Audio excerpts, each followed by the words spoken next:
Si alguna vez han arrendado una propiedad en Chile, es casi seguro que se han topado con unas letras que a veces confunden. La UF.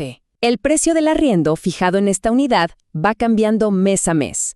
Entonces, ¿qué es exactamente la UF y por qué nos pega tanto en el bolsillo? Bueno, hoy vamos a desmenuzar este tema. Y claro, la primera pregunta que salta a la mente de muchos es, a ver, ¿esto es siquiera legal? ¿Me pueden cobrar el arriendo en algo que no son pesos chilenos? Esa es la pregunta del millón que vamos a responder aquí. Ok, pero para llegar a esa respuesta, lo primero. Tenemos que entender bien qué es esta famosa UF, porque es una pieza clave de la economía chilena, mucho más que un simple número en un contrato. A ver, su historia parte hace rato, en 1967.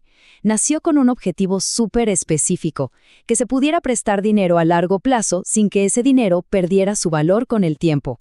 Y lo que partió como una solución para los créditos, hoy está en todas partes: finanzas, salud, educación y, por supuesto, en el mundo inmobiliario. Entonces, para que quede claro, la UF no es un billete que uno pueda tocar. Es más bien una unidad de medida.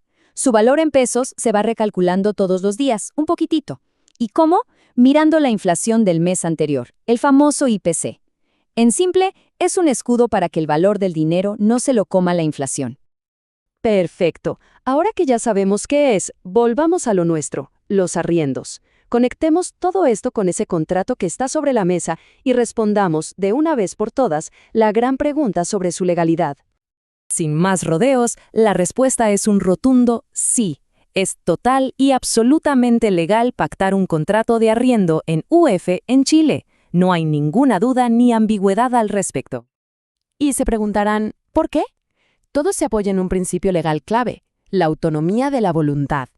Esto, en fácil, significa que lo que no esté expresamente prohibido por la ley está permitido. Además, la mismísima ley de arriendo, la 18.101, menciona a la UF para reajustar pagos atrasados. Y ojo, dato importante, esto vale tanto para la renta mensual como para el mes de garantía.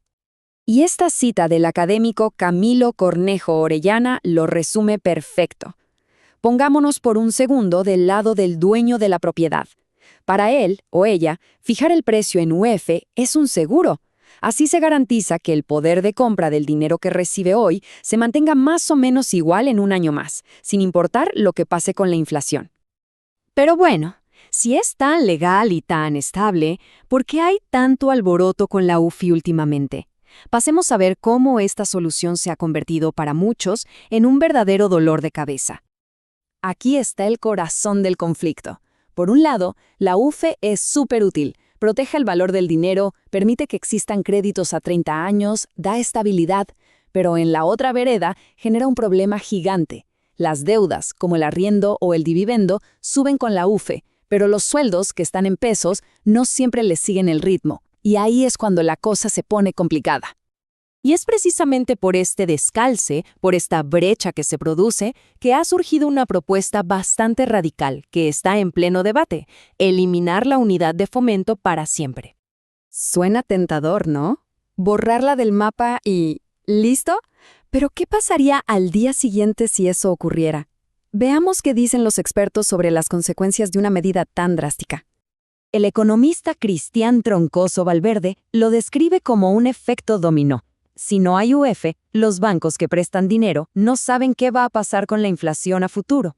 Esa incertidumbre los asusta. Para protegerse, ¿qué hacen? Suben las tasas de interés. Eso hace que pedir un crédito sea más caro para todos. Y si el crédito es más caro, la inversión y el crecimiento del país se frenan.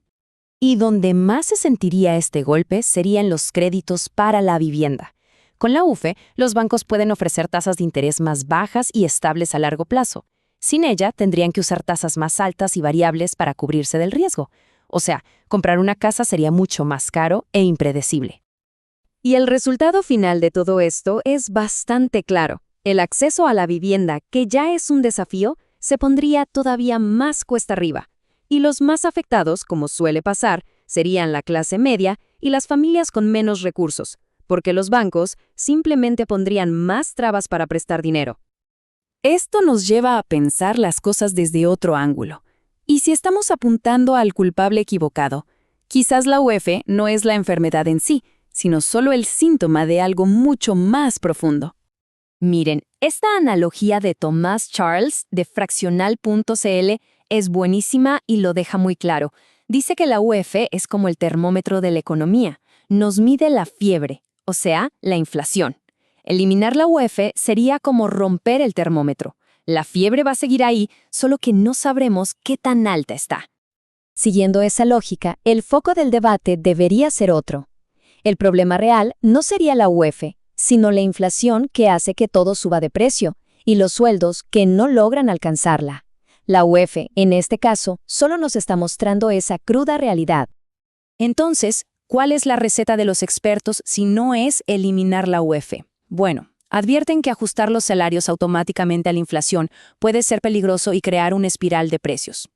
En vez de eso, proponen fortalecer al Banco Central para que controle la inflación y, lo más importante, enfocarse en aumentar la productividad del país, porque esa es la única forma sostenible de que los sueldos suban de verdad. Y con esto cerramos. La pregunta que queda en el aire es fundamental. ¿Deberíamos enfocarnos en romper el termómetro o en encontrar una cura para la fiebre que está midiendo? La respuesta a esa pregunta definirá el acceso al crédito y la estabilidad económica para millones de personas en los próximos años.